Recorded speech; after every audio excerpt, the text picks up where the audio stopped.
Imagine opening your weather app and seeing this. Rain. Every day for the next 2 million years. Sounds like a glitch, right? Except it actually happened. Not on some alien planet, but right here on Earth. This is the story of the storm that lasted 2 million years, reshaped the planet, and gave birth to the world of dinosaurs. Before we dive into this planetary flood, think about it. What's the longest stretch of miserable weather you've ever lived through? A week? Maybe a month? Now imagine the sky refusing to stop for millennia. That's not just bad weather, that's apocalypse with a soundtrack. Let's rewind the clock about 234 million years to the late Triassic period. The world looked nothing like the one you know. Instead of 7 continents, there was just one. A massive superheated supercontinent called Pangaea. It stretched across a third of the planet's surface, surrounded by endless ocean. And life back then? Barely holding on. The interior of Pangaea was a scorching desert wasteland. No shade, no rivers, just burning rock. If you'd stood there, the heat could have cooked you alive. But even in that desolation, the skies had their moods. Every year or so, colossal mega monsoons would erupt. Rain so powerful they made today's hurricanes look like sprinklers. When they hit, they drowned everything. When they passed, the land dried back into stone. That was Earth's rhythm. Until the day the planet broke it. Beneath what is now Western North America, something ancient was stirring. Volcanoes, but not ordinary ones. These were part of what scientists call a large igneous province. Think of it as the planet's emergency vent system. When it opens, the world changes. The Rangelia flood basalts erupted with unimaginable force, belching lava, ash, and gases into the sky for thousands of years. But it wasn't the fire that destroyed the world. It was the air. The eruptions released trillions of tons of carbon dioxide, and with it, methane clathrates, a greenhouse gas 86 times stronger. The atmosphere thickened like soup, temperatures jumped by up to 8 degrees Celsius, and then the planet began to sweat. The hydrological cycle, a moment with the system that moves water through air and land, went into hyperdrive. Oceans evaporated faster than ever. Clouds thickened, the sky turned black, and then it started to rain. Not just normal rain, not a storm or a season. This was planetary-scale rainfall, a deluge that rewrote continents. For nearly 2 million years, the world stayed drenched. Raindrops pounded so hard they stripped soil down to bedrock. Whole mountain ranges eroded away. Rivers merged into endless floodplains.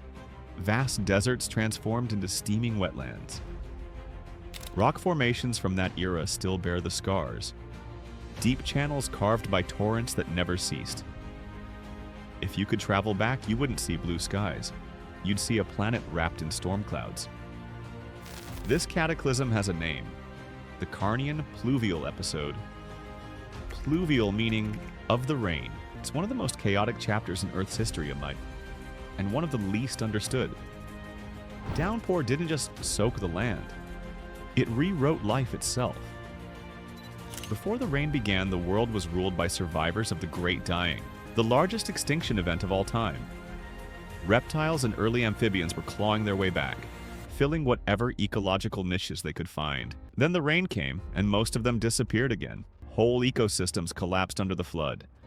Oceans filled with freshwater runoff, diluting salt levels so drastically that many marine creatures suffocated. Entire species of corals, ammonites, and conodonts vanished. On land, lush vegetation replaced desert scrub, and with it came new winners, the first true dinosaurs. At the start of the Triassic, dinosaurs were small and scrappy. Dog-sized runners like Styracosaurus, a 7-foot-long predator that weighed less than your average golden retriever. Fast, nervous, and constantly on edge. But the 2 million years of rain changed everything. Lush forest replaced barren plains. Insects thrived. Plant life exploded. And where there are plants, there are herbivores. And where there are herbivores, predators follow. The stage was set for an evolutionary boom. We start to see new dinosaurs like Herrerasaurus, 20 feet long, with knife blade teeth and powerful legs built for ambush. The rise of herbivorous sauropodomorphs, ancestors of the long-necked giants that would later dominate. Even early relatives of crocodiles and turtles found their stride in this new, swampy world. Everywhere you looked, life was changing gears. The rain was destruction, but also creation. One of the strangest consequences of this age of storms was how plants responded. Ferns, cycads, and conifers, species that had barely survived the droughts, suddenly flourished. Vast forests spread across regions that had been dust bowls for millions of years. Swamps and bogs reappeared on a global scale. These forests stabilized the planet's atmosphere by trapping carbon dioxide in massive organic sinks, slowly cooling Earth back down, and paving the way for the lush, oxygen-rich jungles of the Jurassic that would follow. The Great Rain didn't just reset ecosystems, it rebalanced the planet. But evolution gives and takes. While dinosaurs and plants surged forward, others paid the price.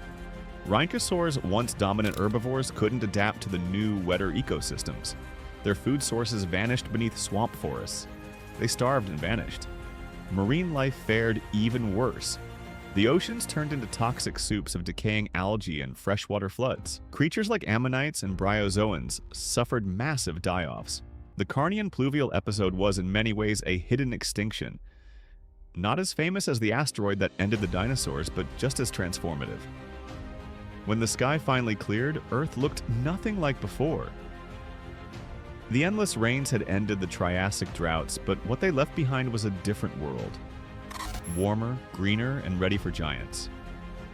Dinosaurs that survived the deluge grew larger, faster, and more dominant. They would rule the planet for the next 160 million years. Crocodile-like reptiles that flourished during the flood became the ancestors of modern crocs. Early turtles and amphibians adapted to their new swampy homes. Even birds traced their roots back to the evolutionary burst that followed this chaos. In short, the world of the dinosaurs was born in a storm. It's humbling to realize that nearly every forest, mountain, and ocean you see today was shaped by rainfall that never stopped. Raindrops sculpted continents. Floods rewrote biology, and somewhere in that endless downpour, life discovered its next form. So the next time you're stuck inside because it's raining again, remember? You're witnessing one of Earth's oldest habits, because there was once a time when the sky cried for 2 million years straight. And when it was finally done, the world that emerged was new. If that storm gave you chills, wait until you hear about the catastrophe that came before it. The extinction so massive it nearly erased life itself. Trust me, you'll never look at bad weather the same way again.